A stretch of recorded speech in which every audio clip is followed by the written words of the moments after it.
enormous corruption right now in the USA. I think pretty much everybody knows it. Some won't admit it, but almost every day we see corruption right in front of us. And it's a three-tiered situation. The Justice Department, politicians, not all, but enough, and the media. All three have real problems with corruption.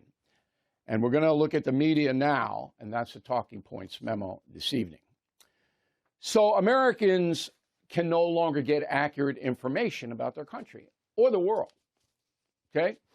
It used to be, and I'm not going to give a history lesson here, but the Founding Fathers, many of whom despised the press, like Thomas Jefferson and John Adams, they knew there had to be vehicles to get information to the voters. And that's why the press has special privileges in the Constitution, okay? But what happened was the big corporations, Disney, Comcast, Warner, Fox, took over the television media, and the newspapers were also dominated by corporate entities, almost all of whom are liberal. Fox is the exception. Now, last week, Rupert Murdoch, the chairman of Fox News, announced he was going to resign. All right, he's 92 years old. Almost immediately, CNN launched into its propaganda mode. Okay? It ran a primetime montage of sound from Fox News to prove FNC is racist.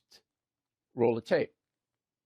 Maybe tomorrow he says he's going to transition to a woman. Better yet, maybe a black woman. Maybe even better, a half black, half Pacific Islander. Something like that. Slaves that worked there were well fed and had decent lodgings provided by the government.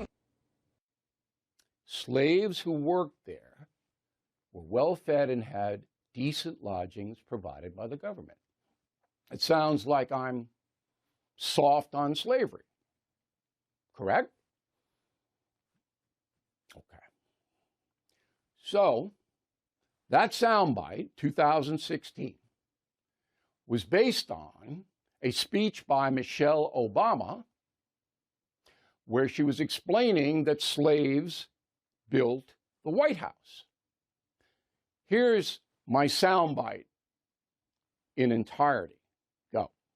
Finally tonight, factor tip of the day. As we mentioned, Talking Points memo, Michelle Obama referenced slaves building the White House and referring to the evolution of America in a positive way. It was a positive comment. The history behind her remark is fascinating.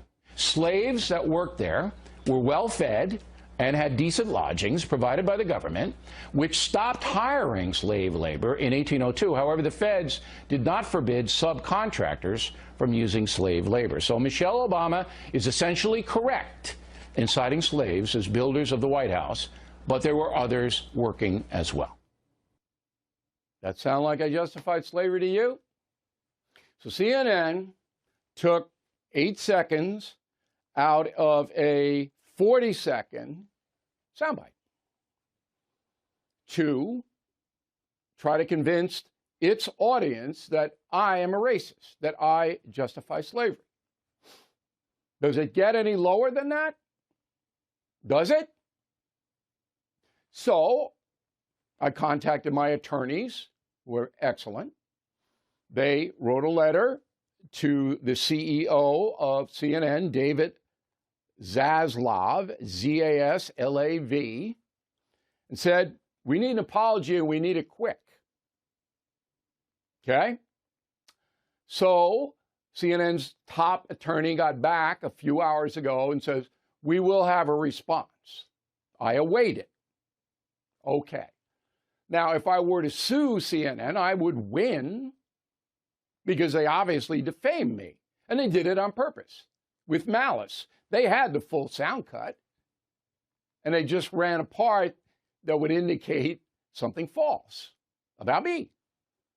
But I'd have to show damages to get any money, and it would take 3 years and millions of dollars. I'd have to pay millions of dollars to my attorneys and court costs to get the thing in a position where I'd win, but I wouldn't win because the judge would go, or the jury, well, O'Reilly's successful, it didn't really damage him, but it did damage me.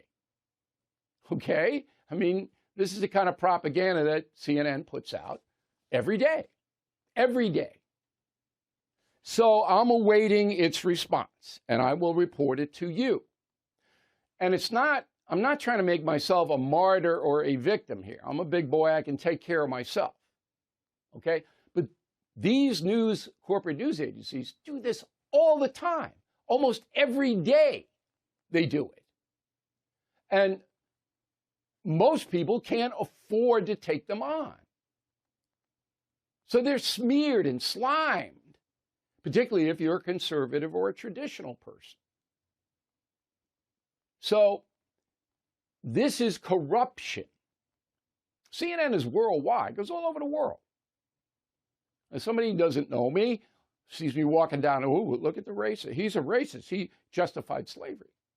When I did the exact opposite and put Michelle Obama's remarks into the proper historical context, which is what we do. I'm telling you, it's so disturbing for me to watch this because I've been in this business almost 50 years now, to see how drastically this whole thing has declined. And I'm speaking with Tucker Carlson tonight. We're taping the interview in Manhattan for Killing the Witches. I'll tell you a little bit more about it later. And I think that's going to come up. It has to come up. I mean, the media in general, what the deuce is going on here? And again, it comes into your home and your life because voters can't find out what the truth is any longer. You can't. And that's the memo.